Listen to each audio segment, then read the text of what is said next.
Tears streamed down Emma Parker's face as the cold steel door slammed shut behind her.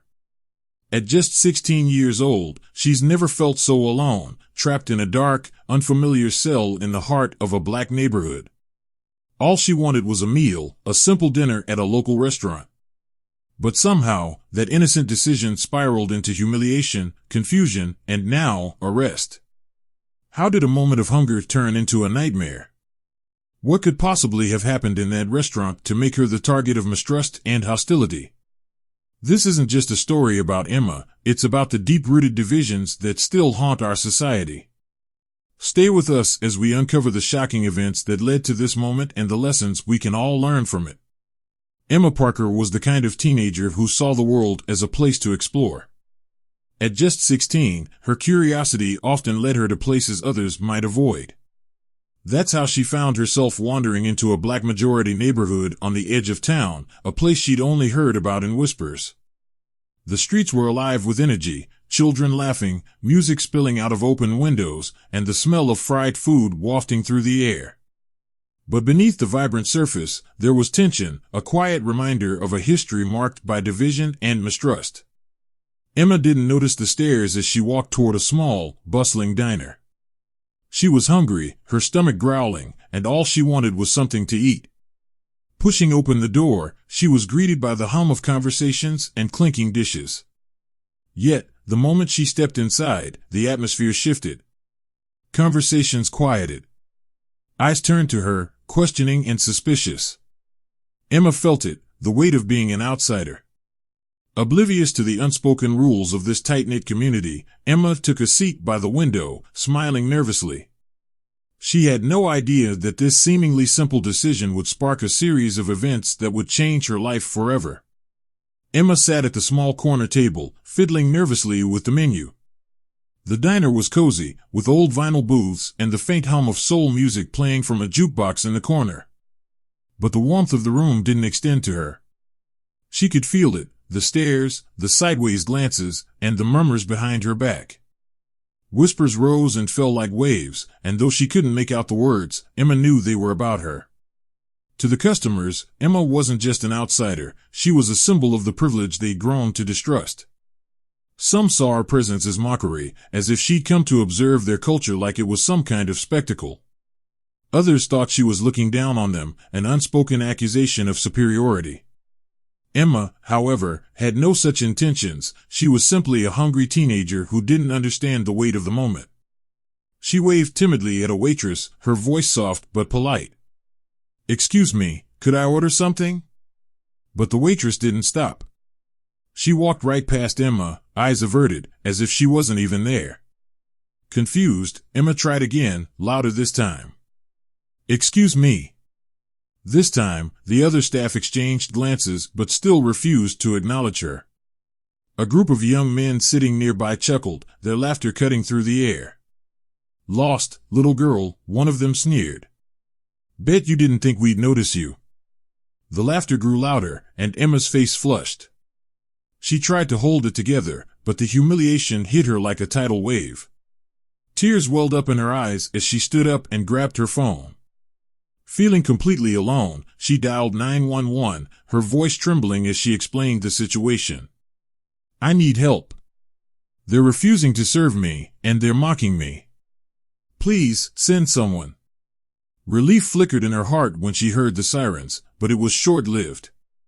The responding officers, all black, stepped into the diner and scanned the scene. Emma rushed toward them, trying to explain, but they didn't seem interested in hearing her side. Instead, one of them frowned and gestured toward her. "Ma'am, you've caused enough of a disturbance here," he said firmly. Emma froze. "What? I called you. I'm the victim here." But her protests fell on deaf ears.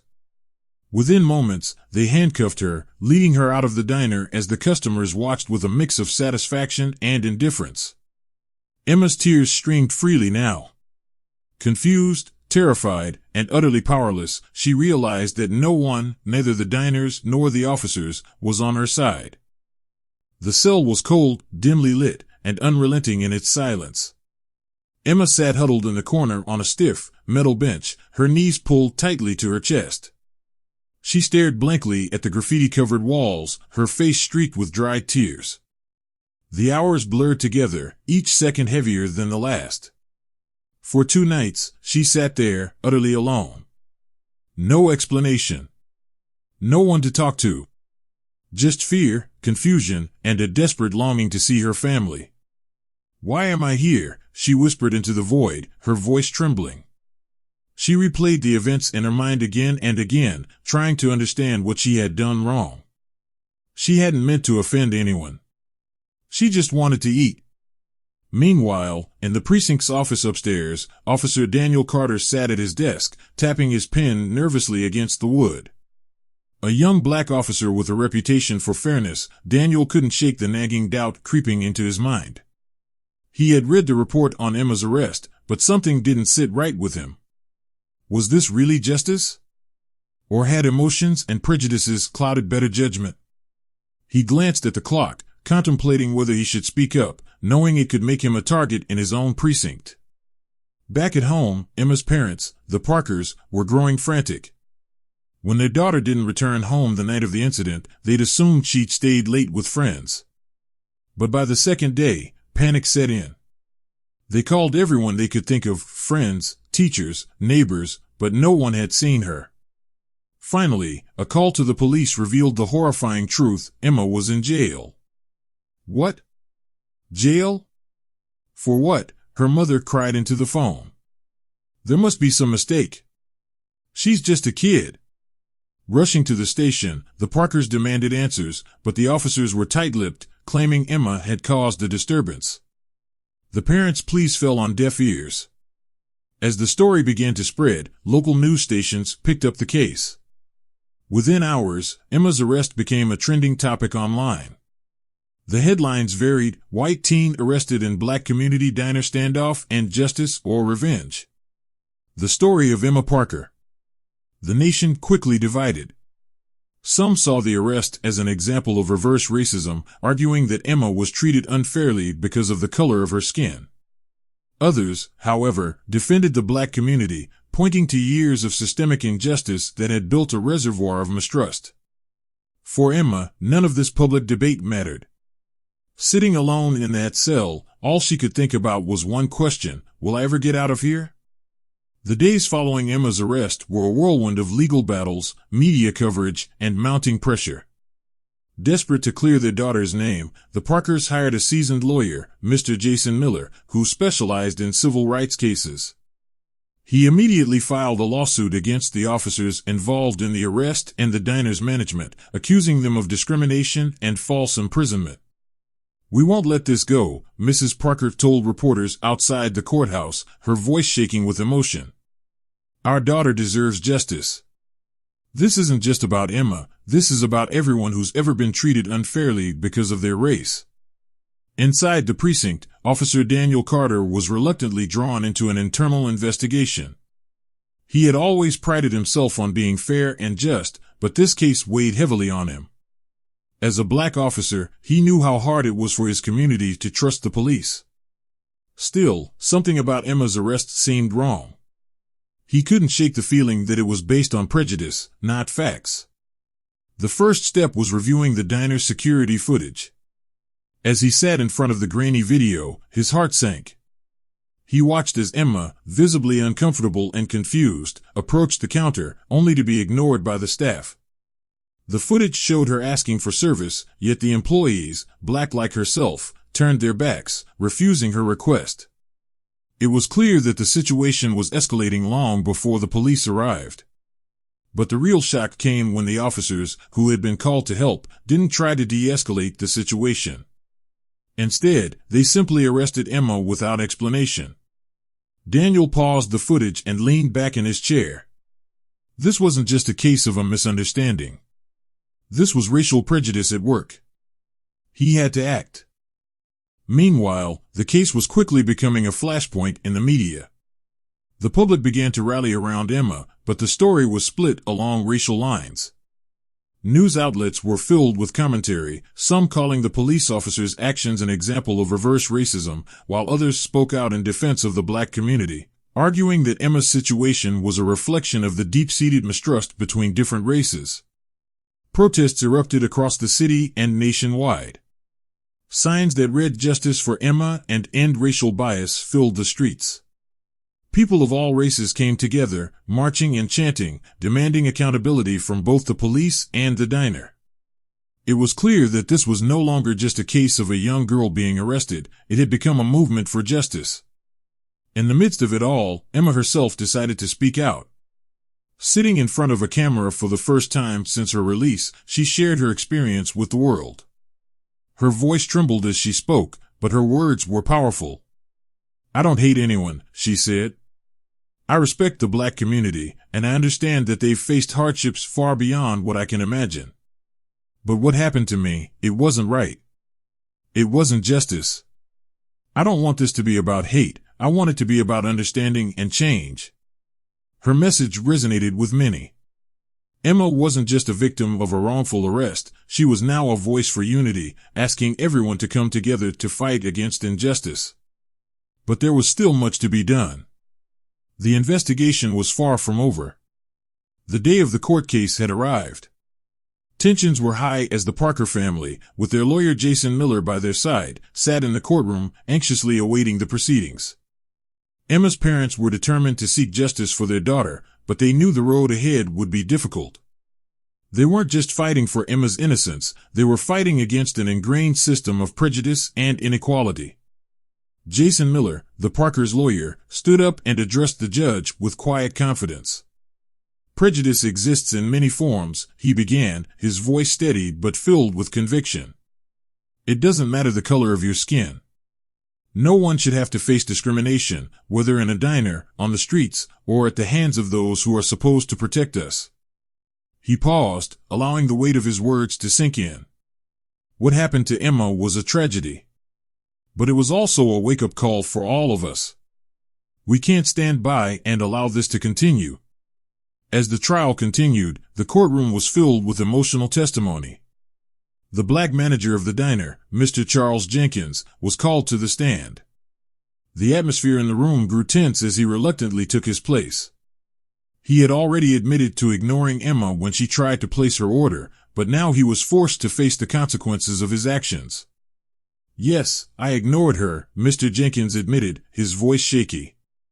"But there were tensions in that neighborhood, stereotypes that clouded our judgment. We had been dealing with a lot, and when Emma walked in, I just assumed she didn't belong there. I see now how wrong I was." His words hit like a thunderclap in the courtroom.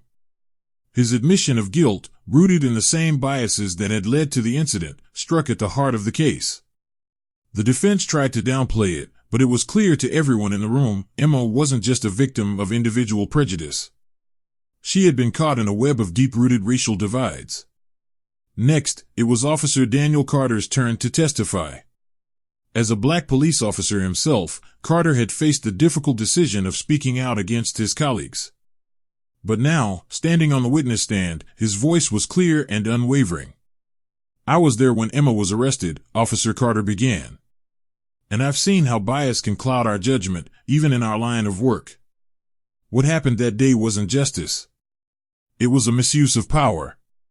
He glanced at the officers involved in the arrest. "We're supposed to protect and serve, but that wasn't what we did. We failed her." His testimony was a turning point in the case. The room was filled with murmurs as people processed what had just been said.